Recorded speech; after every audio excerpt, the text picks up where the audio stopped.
Buenas tardes a todos. Es un placer para nosotros recibirlos a este webinar referido a terapia cetogénica, indicaciones y modalidades de implementación inusuales, nuestra experiencia.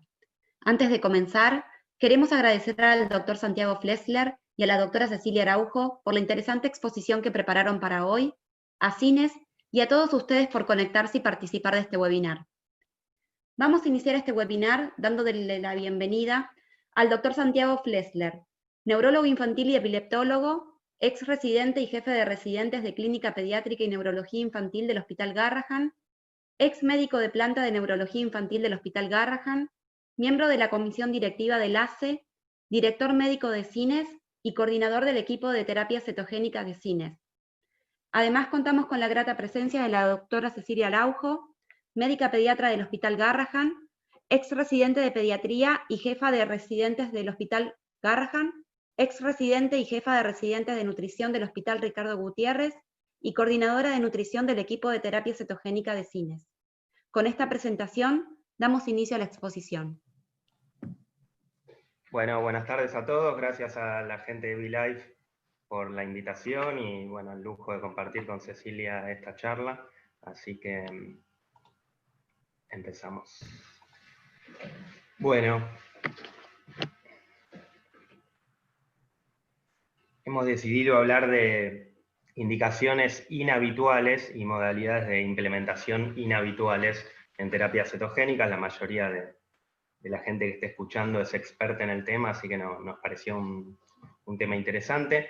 Así que los objetivos de hoy es, mediante la presentación de algunos casos clínicos y una revisión bibliográfica, poder ver algunos pacientes que tienen indicaciones frecuentes de terapia cetogénica con diferentes modalidades de implementación, poder ver también algunos pacientes que tienen indicaciones inusuales, pero con una adecuada respuesta en términos de control de crisis, quizás más de la reportada en la literatura, y la importancia siempre de la selección adecuada del paciente para tener éxito, y la selección adecuada del momento de inicio, que muchas veces no es lo temprano que querríamos, para también que tenga éxito.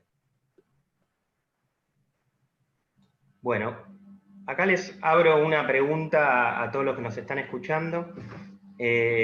Vamos a tratar de hacerlo interactivo, digamos, esto no es una charla magistral, sino que nos gusta que participe la gente y aprendemos también del oyente, así que la pregunta es para que se la guarden y la contesten más adelante. ¿Cuál sería el momento adecuado para iniciar en un paciente con síndrome de Angelman una terapia cetogénica? A ver qué opinan y por ahí lo van contestando con la charla o con su saber. Bueno, vamos a hablar de dos temas. En realidad vamos a presentar 4 casos clínicos, 2 de cada uno de los temas que vamos a abordar. El primero es el síndrome de Angelman, ¿sí? Y el segundo son las malformaciones del desarrollo cortical y lo que se llamarían epilepsias focales refractarias. Hace 2 años, ¿sí?, el Comité Internacional de Terapia Cetogénica hizo un consenso y donde nos mostró 2 cuadros con un éxito muy alto, ¿sí?, y recomendaciones para iniciar terapia cetogénica casi sin dudarlo, en algunas entidades, donde mezclaron un poco, ¿sí?, algunos síndromes epilépticos, algunas condiciones genéticas, y en el segundo cuadro también aparecen algunos síndromes epilépticos y algunas condiciones más etiológicas, ¿sí? Así que bueno, vamos a hablar de Angelman y de malformaciones de la corteza cerebral. Bueno, para describir un poquito el síndrome de Angelman, que la mayoría de ustedes ya ha visto pacientes, fue descrito por un pediatra inglés en el año 65 que los describió en aquel momento como niños marioneta. Hoy se trata de no decir esto porque suena un poco peyorativo, pero bueno, fue la descripción inicial de 3 pacientes que él vio en su consultorio con esta característica. Hoy es más o menos la incidencia 1 en 10.000, es considerada una enfermedad rara, antes la incidencia se estimaba en 1 entre 10 y 20.000. Hay una pérdida de la función de un gen que codifica para la proteína, la ubiquitin ligasa E3A, que básicamente tiene un efecto inhibitorio, y la mayoría de los pacientes tiene una delesión, 70-75%, son cuadros más severos. Si bien es verdad que es muy característico, el 5-10% de los casos es por disomía uniparental. Entonces, nada, eso es bien característico de esta enfermedad y se repite muy poca.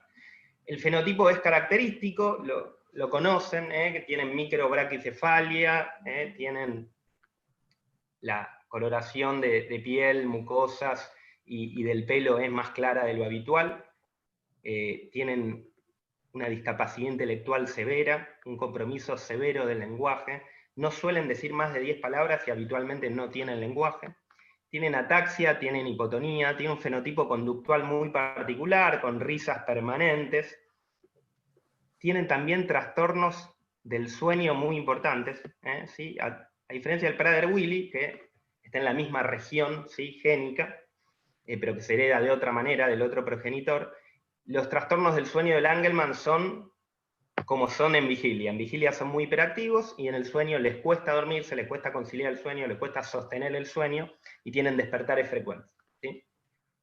También tienen trastornos de movimientos anormales, muchas veces tienen temblores, tienen mioclonías no epilépticas y también, lo que nos lleva hoy acá, es que tienen epilepsia, muchas veces refractaria, y la semiología ictal generalmente tienen mioclonías, tienen ausencias, pueden tener crisis generalizadas y tienen estados de mal de Dalla Bernardina, que describió hace un tiempo, un estado de mal de ausencias o mioclónico, donde el paciente podía disminuir su estado de conciencia y podía durar horas, ¿sí? O hasta días. No es una urgencia de vida, pero el paciente entraba en un cuadro de estado de mal no convulsivo que obviamente que hay que revertir. El electroencefalograma es muy característico, también lo describió Dalla Bernardina en el 95 y hace algunos años, un poco más de 15, el doctor Ricardo Cersósimo. Tienen un electro muy característico llamado de ondas lentas centrales y posteriores. Acá está la descripción más amplia, y ahora se los vamos a mostrar. Es cierto que el neurólogo infantil a veces puede hacer el diagnóstico de síndrome de Angelman casi antes de que el fenotipo sea muy claro, cuando por ahí el bebé tiene 3 o 4 meses y ve este electroencefalograma que casi no se repite en ninguna otra entidad. El tratamiento debería ser, y después lo vamos a charlar, terapia cetogénica, con o sin fármacos antiepilépticos, y después charlamos por qué, porque habitualmente todos los tratamientos son al revés, ¿no? Es fármacos antiepilépticos y después vemos si el paciente necesita o no terapia cetogénica según refractariedad. Acá cambiamos ese paradigma, y estamos hablando de una entidad que se beneficia con terapia cetogénica, independientemente de la epilepsia sea o no sea refractaria, y casi independientemente de que tengan epilepsia, el 95% del Angelman tiene epilepsia, pero igual se beneficiaría sin, y ahora les vamos a contar por qué. Bueno, les mostramos un caso clínico, ¿sí? Hoy les mostramos 2 de los 3 síndromes de Angelman que tenemos en terapia cetogénica. Por una cuestión obvia de seguridad no les podemos mostrar fotos, videos que son interesantes, pero Angie consultó a los 2 años y 9 meses por primera vez con nosotros. Tenía este electroencefalograma bien característico, donde ven estas ondas lentas, hipervoltadas, delta, teta, ¿sí? En regiones centrales y en regiones posteriores. Y la conocimos a los 2 años y 9 meses, y simplemente tomaba levetiracetam a dosis bajas y simplemente tenía alguna mioclonía aislada. Pero la decisión fue iniciar terapia cetogénica. Porque sabemos que, sobre todo en el síndrome de Angelman, tenía un efecto neuroprotector, ¿sí? Y mejorador de la conducta, ¿sí? Mejorador de la cognición, mejorador del sueño, tiene un gran trastorno del sueño. Y nos encontramos con que 4 meses después de iniciar la terapia, ¿sí? El paciente había logrado marcha independiente, había mejorado notablemente lo cognitivo y la conducta. Estaba mucho más conectada, tenía una mirada más atenta, ¿sí? Siempre con las limitaciones que nos muestra este síndrome, pero bueno, una gran mejoría, la familia estaba muy contenta. Y al inicio de la pandemia, hace 4 meses, 5, nos encontramos con que hizo su primer estado de mal no convulsivo. Tenemos el video, en algún momento se los mostraremos cuando sea más seguro que mostrárselos hoy, pero Angie tuvo un cuadro que le duró muchas horas de un estado confusional, con alguna mioclonía errática, ¿sí? Y donde le costaba conectarse con el lugar y con su madre. Entonces se decidió una internación, resolvió con diazepam intravenoso, se fue al otro día de alta,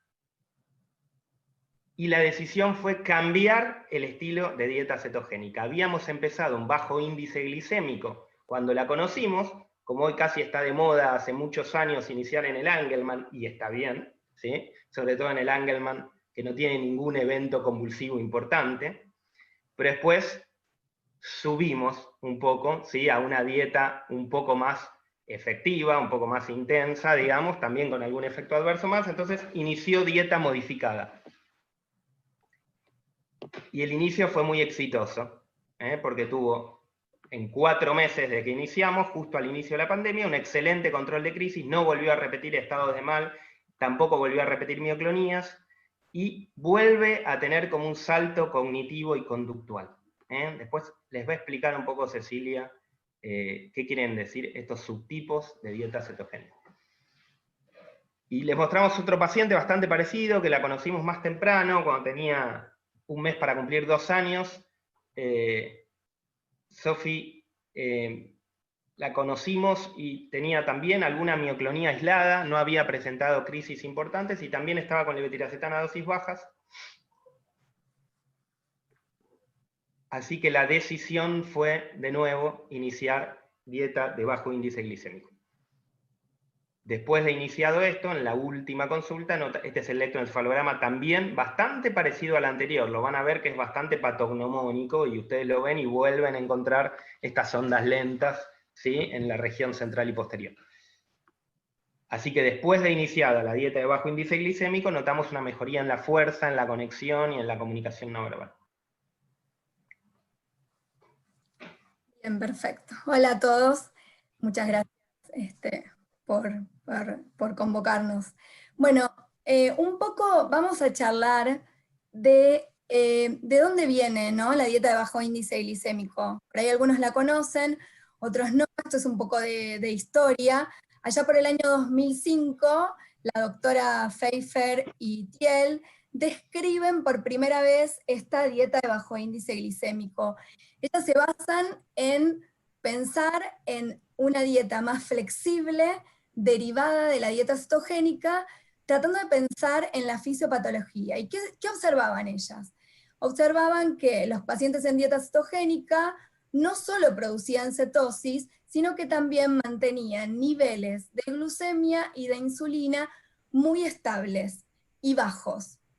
Y que ante una sobrecarga de hidratos de carbono, esto generalmente desencadenaba crisis. Entonces, surge esta terapia con hidratos de carbono de bajo índice glicémico, quiere decir que estimulan poco el aumento de niveles de glucemia y estimulan poco la secreción de insulina, y además de ser alimentos bajo en índice glicémico, tienen una determinada cantidad, que generalmente se describe entre 40 y 60 gramos, y podemos, sumado a esto, agregar alimentos que me bajen el índice glicémico. ¿Qué quiere decir? Que si yo un hidrato de carbono lo sumo a una proteína y a grasa, que esta dieta es rica en grasas, no tanto como la dieta clásica, pero tiene un 60% de grasa, disminuyo el índice glicémico. ¿Qué otra cosa puedo hacer para disminuir el índice glucémico? Que es muy efectivo, aportar fibra. Como ustedes saben, la fibra no se absorbe, llega directa al colon, y en el colon las bacterias intestinales, la microbiota, por fermentación la transforman en ácidos grasos de cadena corta. Estos ácidos grasos de cadena corta, por un lado se pueden transformar a beta-hidroxibutirato, y por el otro lado también son sustrato para el colonocito, ¿sí?, para las células del epitelio intestinal, y también para la propia microbiota. Sabemos que darle importancia a la microbiota y que los pacientes, ahora se describe que los pacientes respondedores a dieta alteran las diferentes microbiotas para, digamos, cuando hay epilepsia refractaria suele haber un predominio de firmicutes y menos bacteriodetes, y cuando las dietas cetogénicas son respondedoras se suele alternar a más bacteriodetes y menos firmicutes. Volviendo a lo que es la dieta de bajo índice glicémico, Es una dieta que si bien no se calcula el ratio, generalmente las comidas alcanzan un ratio similar al 1:1. La cetosis es baja, es una cetonemia aproximadamente de 1. Se describe un control de crisis aproximadamente de 66% en más del 50% de los pacientes. Y algo muy interesante es que en este tipo de terapia cetogénica, el control de crisis no se correlaciona con el nivel de cetosis, pero sí con el nivel de glucemia.